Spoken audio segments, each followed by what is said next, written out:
Hello everyone, welcome back to Anirvan Science Fair, and today we are back with another chapter, that is human eye and the colorful world.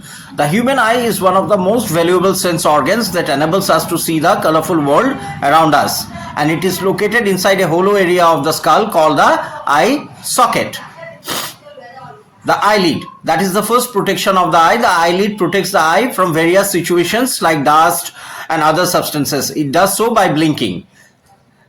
So blinking protects the eye from different substances, and it also prevents the eye from getting too dry.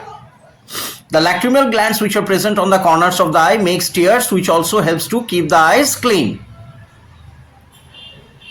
Have you ever wondered what we call the white part of the eye? Well, the white part of the eye is called the sclera, and the sclera is the outermost covering of the eyeball, and it is made up of a very tough substance.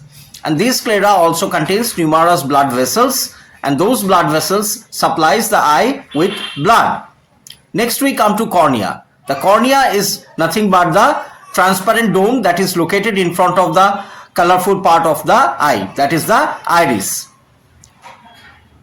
The iris is a muscular organ, and at the center there is a opening through which the light enters the eye. The cornea is kind of like a window that your eye sees through. Between the cornea and the iris there is chamber which is called the anterior chamber, and this chamber contains a transparent fluid, and that transparent fluid helps keep the eye healthy. Now, what color are your eyes?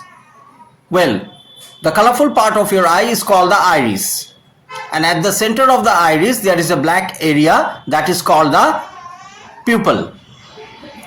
And through this pupil, light enters the eye. The iris and the pupil work together in an interesting way.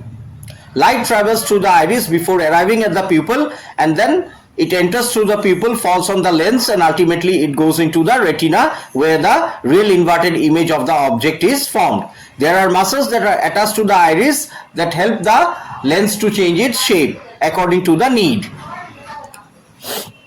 When the amount of light is more, then the pupil shrinks in size, and when the amount of light is less, then the pupil enlarges in size, so that the proper amount of light enters the eye and the eye is able to form an image of the object.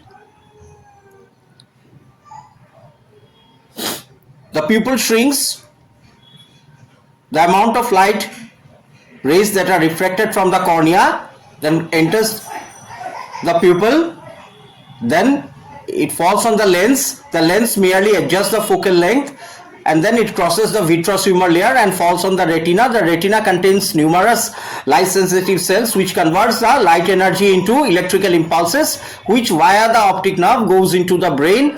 The brain interprets these signals, and ultimately we are able to see the object which we have seen.